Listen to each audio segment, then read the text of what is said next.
പ്രജിൻ, വനിതാ കമ്മീഷൻ ഈ ആരോപണങ്ങളിൽ സ്വമേധയാ കേസെടുക്കുമ്പോൾ രാഹുൽ മാങ്കൂട്ടത്തിൽ MLA കൂടുതൽ പ്രതിരോധത്തിലേക്ക് ആകുകയാണ്. ഇതിനകം തന്നെ ഈ രാഹുലിൻ്റെ രാജിയുമായി ബന്ധപ്പെട്ട് കോൺഗ്രസ് പാർട്ടി രണ്ട് ചേരികളായി തിരിഞ്ഞിരിക്കുകയാണ്. രാഹുൽ രാജിവെക്കണമെന്നൊരു വിഭാഗവും വേണ്ടെന്ന മറുവിഭാഗവും ആവശ്യമുന്നയിക്കുന്ന ഒരു സാഹചര്യമാണുള്ളത്. നിലവിലെന്തായാലും രാജി വേണമെന്ന് പറയുന്ന ഭാഗത്തിൻ്റെ വാദങ്ങൾ കൂടുതൽ ശക്തമാക്കുകയാണ് ഈ വനിതാ കമ്മീഷൻ്റെ കേസ്. രാഹുൽ 2 ദിവസം മുമ്പ് പറഞ്ഞത് തനിക്കെതിരെ കേസോ മറ്റ് പരാതികളോ ഇല്ല, പിന്നെ എന്തിന് രാജി എന്നാണ് രാഹുൽ ചോദിച്ചത്. ഇപ്പോഴെന്തായാലും കേസ് വന്നിരിക്കുന്നു. വനിതാ കമ്മീഷൻ സ്വമേധയാ കേസെടുത്തിരിക്കുന്നു.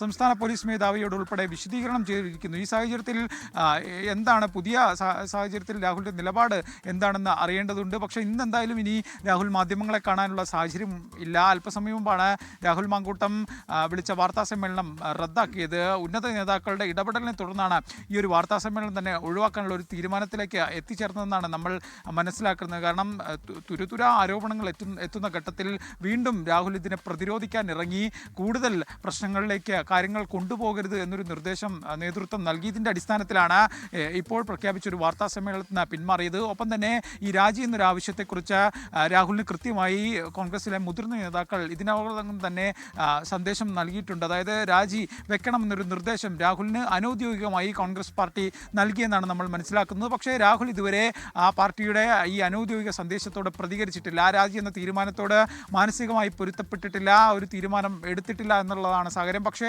അപ്പോൾ പോലും 3-4 ദിവസത്തിനുള്ളിൽ രാജിയിലേക്ക് രാഹുലിന് കിടക്കേണ്ടി വരും എന്നത് തന്നെയാണ് നിലവിൽ സംസ്ഥാനത്തെ ഒരു ഭൗതിക സാഹചര്യം നിൽക്കുന്നത്. കാരണം കോൺഗ്രസ് പാർട്ടിയെ സംബന്ധിച്ച് ആകെ പ്രതിരോധത്തിലാണ്. രാഹുൽ മാങ്കൂട്ടത്തിനെതിരെ ഉയർന്ന ഇത്തരത്തിലുള്ള ലൈംഗിക ആക്ഷേപങ്ങൾ ഉൾപ്പെടെയുള്ള കാര്യങ്ങൾ കൊണ്ടുവന്ന് എത്തിച്ചിരിക്കുന്നത്. 2026 നിയമസഭാ തെരഞ്ഞെടുപ്പിന് മറ്റൊരു പരാതി കൂടി ഇപ്പോൾ രാഹുൽ മാങ്കൂട്ടത്തിന് വരുന്നുണ്ട്. അത് പാലക്കാട് നിന്നുമാണ്. നിർബന്ധിത ഗർഭചിത്രം നടത്താൻ പ്രേരിപ്പിച്ചു എന്ന കുറ്റത്തിന് കേസെടുക്കണം എന്നൊരു ആവശ്യവുമായി ബന്ധപ്പെട്ടാണ് ഇപ്പോൾ പൊതുപ്രവർത്തക അശ്വതി മണികണ്ഠൻ ഒരു പരാതി നൽകിയിരിക്കുന്നത്. ബാലാവകാശ കമ്മീഷനും ദേശീയ ശിശു സംരക്ഷണ വകുപ്പിനും സംസ്ഥാന വനിതാ ശിശു സംരക്ഷണ വകുപ്പിനുമാണ് ഇപ്പോൾ ഈ പരാതി നൽകിയിരിക്കുന്നതെന്നാണ് മനസ്സിലാക്കാൻ കഴിയുന്നത്. നിർബന്ധിത ഗർഭചിത്രം നടത്താൻ പ്രേരിപ്പിച്ചു എന്നൊരു കുറ്റത്തിന് കേസെടുക്കണമെന്ന രീതിയിലുള്ള ഒരു ആവശ്യം ഇപ്പോൾ പാലക്കാട് നിന്നും ഒരു പൊതുപ്രവർത്തകയായ അശ്വതി മണികണ്ഠൻ ഉയർത്തിയിരിക്കുകയാണ്. അങ്ങനെ പരാതികൾ കൂടുതലായി വരികയാണ് രാഹുൽ മാങ്കൂട്ടത്തിനെതിരെ. അടുത്ത നിമിഷത്തിൽ എന്താണ് ഈ രാഹുൽ മാങ്കൂട്ടത്തിൽ ഈ വിഷയത്തിൽ സ്വീകരിക്കുന്ന നിലപാട് എന്ന് കാത്തിരുന്ന് കാണാം. തിരികെത്താം ഇടവേളയ്ക്ക് ശേഷം.